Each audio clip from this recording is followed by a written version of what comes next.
ನಮಸ್ತೆ ವೀಕ್ಷಕರೇ, ನ್ಯೂಸ್ 18 ಡಿಜಿಟಲ್ಗೆ ಸ್ವಾಗತ. ನಾನು ನಿಮ್ಮ ಮುನಿರಾಜು. ಅದೊಂದು ನಟೋರಿಯಸ್ ಗ್ಯಾಂಗ್. ಉತ್ತರ ಪ್ರದೇಶ ಮೂಲದ ಈ ಗ್ಯಾಂಗ್ ಬೆಂಗಳೂರಿಗೆ ಕಾಪರ್ ಕದಿಯಲೆಂದೇ ಬರ್ತಾಯಿದ್ರು. ಅದು ಇವರು ವಿಮಾನದಲ್ಲಿ ಬಂದು ನಂತರ ಇಲ್ಲಿ ನಗರದಲ್ಲಿ ಕಾಪರ್ ವೈರನ್ನು ಕದ್ದು ನಂತರ ರೈಲಿನಲ್ಲಿ ವಾಪಸ್ UPಗೆ ಎಸ್ಕೇಪ್ ಆಗ್ತಿದ್ದಂಥ ಒಂದು ಗ್ಯಾಂಗನ್ನು ಈಗ ಯಶವಂತಪುರ ಪೊಲೀಸರು ಬಂಧಿಸಿದ್ದಾರೆ. ಹಾಗಾದರೆ ಇವರು ಯಾವ ರೀತಿ ಈ ಒಂದು ಕಾಪರ್ ವೈರನ್ನು ಕಳ್ತನ ಮಾಡ್ತಾಯಿದ್ರು ಮತ್ತು ಅದರ ಬೆಲೆ ಏನು ಅನ್ನೋದ್ರ ಬಗ್ಗೆ ಕೂಡ ನಿಮಗೆ ಹೆಚ್ಚಿನ ಡೀಟೇಲ್ಸನ್ನು ಕೊಡ್ತೀನಿ. ನೀವು ನಮ್ಮ ಯೂಟ್ಯೂಬ್ ಚಾನಲನ್ನು ಸಬ್ಸ್ಕ್ರೈಬ್ ಮಾಡಿ ಮತ್ತು ಬೆಲ್ ಬಟನನ್ನು ಒತ್ತಿ, ಹಾಗೂ ನಮ್ಮ ಇನ್ಸ್ಟಾಗ್ರಾಮ್ ಮತ್ತು ಫೇಸ್ಬುಕ್ ಪೇಜನ್ನು ಫಾಲೋ ಮಾಡಿ. ವೀಕ್ಷಕರೇ, ಈ ಒಂದು ಫೋಟೋದಲ್ಲಿರುವಂಥ ಈ ಒಂದು ಗ್ಯಾಂಗ್ ಏನಿದೆ, ಇದು ಉತ್ತರ ಪ್ರದೇಶ ಮೂಲದ 3 ಆರೋಪಿಗಳು. ಇವರು ಮೂವರು ಕೂಡ ನಗರದಲ್ಲಿ ಕಾಪರ್ ವೈರನ್ನು ಕಳ್ತನ ಮಾಡುವಂಥ ಕೆಲಸವನ್ನು ಸುಮಾರು ತಿಂಗಳಿಂದ ಮಾಡ್ತಾ ಇರ್ತಾರೆ. ಈ ಬಗ್ಗೆ ಯಶವಂತಪುರ ಪೊಲೀಸ್ ಠಾಣೆಯಲ್ಲಿ ಕೂಡ ಇತ್ತೀಚೆಗೆ ಒಂದು ಪ್ರಕರಣ ಕೂಡ ದಾಖಲಾಗಿತ್ತು. ನಂತರ ಪೊಲೀಸರು ಈ ಒಂದು ಗ್ಯಾಂಗ್ ಯಾವುದು ಮತ್ತು ಯಾವ ರೀತಿ ಕಳ್ತನ ಮಾಡ್ತಾ ಇದ್ದಾರೆ ಅನ್ನೋದ್ರ ಬಗ್ಗೆ ಕೂಡ ಹೆಚ್ಚಿನ ಮಾಹಿತಿಯನ್ನು ಕಲೆಕ್ಟ್ ಮಾಡಿ ಒಂದು ತನಿಖೆಯನ್ನು ಮಾಡಿದಾಗ ಏನು UPಯಿಂದ ಬಂದಂಥ ಈ 3 ಆರೋಪಿಗಳೇನಿದ್ದಾರೆ, ಇವರು ಫುಟ್ಪಾತ್ ಮೇಲೆ ಈಗ ಹಾಕಿರುವಂಥ ಒಂದು ಟೆಲಿಕಾಂ ಕಂಪ್ನಿಗಳ ಒಂದು ವೈರ್ ಏನಿದೆ ಅದನ್ನು ಕಟ್ ಮಾಡಿ ನಂತರ ಅದರಲ್ಲಿ ಕಾಪರ್ ವೈರನ್ನು ಬೇರ್ಪಡಿಸಿ ನಂತರ ಅದನ್ನು ಕಳ್ತನ ಮಾಡ್ತಿದ್ರು ಅಂತ ಹೇಳಿ ಕೂಡ ಈಗ ಗೊತ್ತಾಗಿದೆ. ಈಗ ಯಶವಂತಪುರ ಪೊಲೀಸರು 3 ಆರೋಪಿಗಳನ್ನು ಅರೆಸ್ಟ್ ಮಾಡಿದ್ದಾರೆ. ರವಿ ಚವ್ಹಾಣ್, ಸಂದೀಪ್ ಮತ್ತು ಸೈಯದ್ ಎಂಬ ಈ 3 ಆರೋಪಿಗಳನ್ನು ಕೂಡ ಈಗ ಅರೆಸ್ಟ್ ಮಾಡಿದ್ದು, ಇವರಿಂದ ಸುಮಾರು 7 ಲಕ್ಷ ಮೌಲ್ಯದ ಕಾಪರ್ ವೈರ್ ಮತ್ತು ಈ ಒಂದು ಕೃತ್ಯಕ್ಕೆ ಬಳಕೆ ಮಾಡದಿದ್ದಂಥ ಇತರ ವಸ್ತುಗಳನ್ನು ಕೂಡ ಜಪ್ತಿ ಮಾಡಿದ್ದಾರೆ. ಅಂದಾಗೆ ಈ 3 ಆರೋಪಿಗಳು ಕೂಡ ಕಳ್ತನಕ್ಕೆ ಬರ್ತಾ ಇದ್ದ ರೀತಿ ತುಂಬ ವಿಶಿಷ್ಟವಾಗಿರೋದು. ಏನು UPಯಿಂದ ಈ 3 ಕೂಡ ವಿಮಾನದಲ್ಲಿ ಬೆಂಗಳೂರಿಗೆ ಬರ್ತಾರೆ.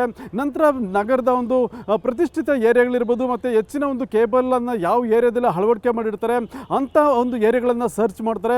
ಆ ಒಂದು ಭಾಗದಲ್ಲಿ ಫುಟ್ಪಾತ್ ಮೇಲೆ ಯಾವ ಕೇಬಲ್ ಟೆಲಿಕಾಂ ಕಂಪ್ನಿಗಳ ಒಂದು ಕೇಬಲ್ ಹಾದು ಹೋಗಿರುತ್ತೆ ಅವುಗಳನ್ನು ಫೈಂಡ್ ಔಟ್ ಮಾಡಿ ನಂತರ ರಾತ್ರಿ ವೇಳೆ ಅವುಗಳನ್ನು ಕಟ್ ಮಾಡಿ ಕಾಪರ್ ವೈರನ್ನು ಬೇರ್ಪಡಿಸುವಂಥ ಕೆಲಸವನ್ನು ಕೂಡ ಮಾಡ್ತಾಯಿದ್ರು.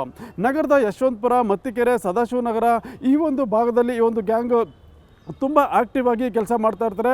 ಇದೇ 19 ಮತ್ತು 17ನೇ ತಾರೀಕು ಈ ಒಂದು ಗ್ಯಾಂಗ್ ಈ 3 ಆರೋಪಿಗಳೇನಿದ್ರೆ ಈ 3 ಕೂಡ ಯಶವಂತಪುರ ಸುತ್ತಮುತ್ತ ಸುಮಾರು ಕಾಪರ್ ವೈರನ್ನು ಕಳ್ತನ ಮಾಡಿ ನಂತರ ಅದನ್ನು ಎಸ್ಕೇಪ್ ಮಾಡುವಂಥ ಕೆಲಸವನ್ನು ಕೂಡ ಮಾಡ್ತಾಯಿದ್ರು. ಈ 3 ಆರೋಪಿಗಳು ಕಾಪರ್ ವೈರ್ ಸಮೇತ ವಾಪಸ್ UPಗೆ ಎಸ್ಕೇಪ್ ಆಗುವ ಸಂದರ್ಭದಲ್ಲಿ ಪೊಲೀಸರಿಗೆ ಒಂದು ಖಚಿತ ಮಾಹಿತಿ ಬಂದು ಇವರನ್ನು ರೆಡ್ ಹ್ಯಾಂಡ್ ಆಗಿ ಕೂಡ ಅರೆಸ್ಟ್ ಮಾಡಿದ್ದಾರೆ. ಅಂದಾಗೆ ಇವರು ಕೇವಲ ಟೆಲಿಕಾಂ ಕಂಪ್ನಿಗಳಿಗೆ ಸೇರಿದಂಥ ಒಂದು ಕಾಪರ್ ವೈರನ್ನು ಮಾತ್ರ ಟಾರ್ಗೆಟ್ ಮಾಡಿ ಕಳ್ತನ ಮಾಡ್ತಾ ಇದ್ರು ಅಂತೇಳಿ ಕೂಡ ಈಗ ಗೊತ್ತಾಗಿದೆ. ಯಾಕಂದರೆ ರಸ್ತೆ ಬದಿಯ ಒಂದು ಫುಟ್ಪಾತ್ ಮೇಲೆ ಒಂದು ಪೋಲ್ಸ್ ಏನಿದೆ ಆ ಒಂದು ಪೋಲ್ಸ್ ಇರ್ಬೋದು ಮತ್ತು ಬೇರೆ ಬೇರೆ ಕಡೆಗಳಲ್ಲಿ ಟೆಲಿಕಾಂ ಕಂಪ್ನಿಗಳ ಒಂದು ಕೇಬಲನ್ನು ಎಳೆದಿರ್ತಾರೆ. ಈ ಒಂದು ಕೇಬಲ್ಗಳಲ್ಲಿ ಕಾಪರ್ ವೈರ್ ಇರುತ್ತೆ ಅನ್ನೋದು ವಿಚಾರ ಕೂಡ ಇವ್ರಿಗೆ ಗೊತ್ತು. ಯಾಕಂದರೆ ಕಾಪರ್ ವೈರ್ಗೆ ಒಂದು ದುಬಾರಿ ಬೆಲೆ ಕೂಡ ಇರೋದ್ರಿಂದ ಅವುಗಳನ್ನು ಕಳ್ತನ ಮಾಡಿ ನಂತರ ಆ ಒಂದು ಕೇಬಲ್ನಿಂದ ಕಾಪರ್ ವೈರನ್ನು ಬೇರ್ಪಡಿಸಿ ನಂತರ ಅದನ್ನು ಹೆಚ್ಚಿನ ಬೆಲೆಗೆ ಮಾರಾಟ ಕೂಡ ಮಾಡ್ತಾ ಇದ್ರು ಅಂತೇಳಿ ಈಗ ಗೊತ್ತಾಗಿದೆ. ಸದ್ಯ ಈಗ ಯಶವಂತಪುರ ಪೊಲೀಸರು ಈ 3 ಕೂಡ ಅರೆಸ್ಟ್ ಮಾಡಿ ಒಂದು ಹೆಚ್ಚಿನ ವಿಚಾರಣೆ ಮಾಡಿದಾಗ ಇನ್ನೊಂದು ವಿಚಾರ ಕೂಡ ಬೆಳಕಿಗೆ ಬಂದಿದೆ. ಅಂದಾಗೆ ಈ 3 ಕೂಡ ಒಂದು ನೀಲಿ ಬಣ್ಣದ ಒಂದು ಯೂನಿಫಾರ್ಮನ್ನು ಕೂಡ ತಯಾರಿ ಮಾಡಿಕೊಂಡಿದ್ರು ಅಂತೇಳಿ ಕೂಡ ಗೊತ್ತಾಗಿದೆ. ಯಾಕಂದರೆ ಯೂನಿಫಾರ್ಮ್ ಹಾಕ್ಕೊಂಡು ಯಾವುದೇ ಒಂದು ಕೇಬಲ್ ಅಥವಾ ಒಂದು ವೈರನ್ನು ಕಟ್ ಮಾಡಬೇಕಾದ್ರೆ ಮೇ ಬಿ ಅವರು ಟೆಲಿಕಾಂ ಕಂಪ್ನಿಯ ಒಂದು ಸಿಬ್ಬಂದಿ ಇರ್ಬೋದು ಅಥವಾ ಟೆಕ್ನಿಕಲ್ ಸಿಬ್ಬಂದಿ ಇರ್ಬೋದು ಅಂತೇಳಿ ಯಾರೂ ಕೂಡ ಗೆಸ್ ಮಾಡೋದಿಲ್ಲ ಮತ್ತು ಯಾರಿಗೂ ಕೂಡ ಅನುಮಾನ ಬಾರೋದಿಲ್ಲ ಇದು ಕಳ್ತನ ಆಗ್ತಿದೆ ಅಂತೇಳಿ ಒಂದು ರೀತಿಯಲ್ಲಿ ಇವರು ಯೂನಿಫಾರ್ಮನ್ನು ಕೂಡ ಹೊಲಿಸ್ಕೊಂಡು ಅದನ್ನು ಧರಿಸ್ತಾ ಇದ್ರು ಅಂತೇಳಿ ಕೂಡ ಗೊತ್ತಾಗಿದೆ. ನಂತರ ಈ ಒಂದು ನೀಲಿ ಬಣ್ಣದ ಯೂನಿಫಾರ್ಮ್ ಹಾಕ್ಕೊಂಡು ರಸ್ತೆ ಬದಿಗಳಲ್ಲಿ ಓಡಾಟ ಮಾಡುವಂಥದ್ದು ಮತ್ತು ಕಾರುಗಳಲ್ಲಿ ಹೋಗಿ ಏನು ಅಂದರೆ ಕ್ಯಾಬನ್ನು ಬುಕ್ ಮಾಡ್ಕೊಂಡು ಹೋಗಿ ಫುಟ್ಪಾತ್ ಬಳಿ ಅಬ್ಸರ್ವ್ ಮಾಡ್ತಾರೆ. ಎಲ್ಲಿ ಕೇಬಲ್ಲು ತುಂಬ ಕೆಳಮಟ್ಟದಲ್ಲಿರುತ್ತೆ ಮತ್ತು ಎಲ್ಲಿ ಕೈಗೆ ಸಿಗುತ್ತೆ ಅಂಥ ಕಡೆ ಅದನ್ನು ಟಾರ್ಗೆಟ್ ಮಾಡಿ ಕಳ್ತನ ಮಾಡ್ತಾಯಿದ್ರು ಅಂತೇಳಿ ಈಗ ಗೊತ್ತಾಗಿರೋಂಥದ್ದು. ಈ ಸಂದರ್ಭದಲ್ಲಿ ಟೆಲಿಕಾಂ ಕಂಪ್ನಿ ಸಿಬ್ಬಂದಿ ಅಂತೇಳಿ ಜನ ಕೂಡ ಯಾರು ಇವ್ರ ಬಗ್ಗೆ ಹೆಚ್ಚಿನ ಗಮನ ಕೂಡ ವಹಿಸ್ತಾ ಇರಲಿಲ್ಲ. ನಂತರ ಏನು ಈ ಒಂದು ಕೃತ್ಯಕ್ಕೋಸ್ಕರನೇ ನೀಲಿ ಬಣ್ಣದ ಒಂದು ಯೂನಿಫಾರ್ಮನ್ನು ಅವರು ರೆಡಿ ಮಾಡ್ಕೊಂಡಿದ್ರು ಅಂತೇಳಿ ಈಗ ತನಿಖೆಯಿಂದ ಗೊತ್ತಾಗಿದೆ. ಸದ್ಯ ಈ ಒಂದು ಆರೋಪಿಗಳಿಂದ ಒಂದು ಏನು ಎಲೆಕ್ಟ್ರಿಕ್ ಕಟರ್ ಇರ್ಬೋದು ಮತ್ತು ಏನು ಆ ಒಂದು ವೈರ್ ಕಟ್ ಮಾಡೋದಕ್ಕೆ ಬೇಕಾದಂಥ ಒಂದು ಉಪಕರಣಗಳಿರ್ಬೋದು ಮತ್ತು ಬೇರೆ ಬೇರೆ ಒಂದು ಏನು ಯಂತ್ರಗಳನ್ನು ಕೂಡ ವಶಕ್ಕೆ ಪಡೆದಿರುವಂಥದ್ದು. ಕೇವಲ ಮೇಲೆ ಹಾದು ಹೋಗಿರುವಂಥ ಕಾಪರ್ ವೈರ್ ಮಾತ್ರ ಅಲ್ಲದೆ ಕೆಳಗಡೆ ನೆಲದಲ್ಲಿ ಹಾಕಿರುವಂಥ ವೈರ್ಗಳನ್ನು ಕೂಡ ಇವರು ಕಳ್ತನ ಮಾಡ್ತಾ ಇದ್ರು ಅಂತೇಳಿ ಈಗ ತನಿಖೆಯಿಂದ ಗೊತ್ತಾಗಿದೆ. ಸದ್ಯ ಈಗಾಗಲೇ ಈ 3 ಆರೋಪಿಗಳನ್ನು ಯಶವಂತಪುರ ಪೊಲೀಸರು ಬಂಧಿಸಿದ್ದಾರೆ. ಮತ್ತು ಇದೇ ರೀತಿಯಾಗಿ ಈ ಗ್ಯಾಂಗನ್ನು ಬೇರೆ ಬೇರೆ ರಾಜ್ಯದಲ್ಲೂ ಕೂಡ ತಮ್ಮ ಕೈಚಳಕವನ್ನು ತೋರಿಸಿದ್ರು ಅಂತೇಳಿ ಈಗ ತನಿಖೆಯಿಂದ ಗೊತ್ತಾಗಿದೆ. ಕೇವಲ ಕರ್ನಾಟಕ, ಬೆಂಗಳೂರು ಮಾತ್ರ ಅಲ್ಲದೆ ದೇಶದ ಬೇರೆ ಬೇರೆ ರಾಜ್ಯಗಳಿಗೂ ಕೂಡ ಇದೇ ರೀತಿಯಾಗಿ ಪ್ರಯಾಣ ಮಾಡಿ ಅಲ್ಲಿ ಕೂಡ ಕಾಪರ್ ವೈರ್ಗಳು ವೈರ್ಗಳನ್ನು ಅಂದರೆ ಟೆಲಿಕಾಂ ಕಂಪ್ನಿಗಳಿಗೆ ಸೇರಿದಂಥ ಕೇಬಲನ್ನು ಕಟ್ ಮಾಡಿ ನಂತರ ಅದರಲ್ಲಿ ಕಾಪರ್ ವೈರನ್ನು ಬೇರ್ಪಡಿಸ್ತಾ ಇದ್ರು ಅಂತೇಳಿ ಈಗ ತನಿಖೆಯಿಂದ ಗೊತ್ತಾಗಿದೆ. ಸದ್ಯ ಈಗಾಗಲೇ ಈ ಒಂದು ಪ್ರಕರಣಕ್ಕೆ ಸಂಬಂಧಪಟ್ಟಂತೆ ಯಶವಂತಪುರ ಪೊಲೀಸ್ ಠಾಣೆಯಲ್ಲಿ ಒಂದು ಪ್ರಕರಣ ಕೂಡ ದಾಖಲಾಗಿದೆ.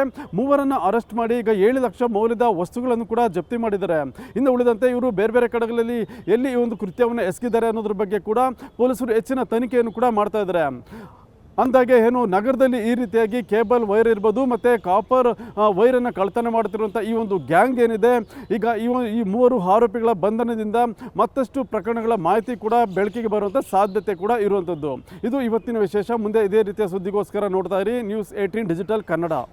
ನಿರ್ಭೀತ, ನಿಷ್ಪಕ್ಷಪಾತ, ವಿಶ್ವಾಸಾರ್ಹ ಸುದ್ದಿಗಳಿಗೆ ಹೆಸರಾಗಿರುವ ನ್ಯೂಸ್ 18 ಕನ್ನಡ ಈಗ ಆಪ್ನಲ್ಲೂ ಲಭ್ಯವಿದೆ. ದಯವಿಟ್ಟು ಇಲ್ಲಿರುವ QR ಕೋಡ್ನ ಸ್ಕ್ಯಾನ್ ಮಾಡಿಕೊಂಡು ಆಪ್ ಡೌನ್ಲೋಡ್ ಮಾಡೋದಕ್ಕೆ ಮರಿಬೇಡಿ. ನಿಮ್ಮ ಬೆಂಬಲ ಹೀಗೆ ಸದಾ ನಮ್ಮೊಂದಿಗಿರಲಿ. ಧನ್ಯವಾದ.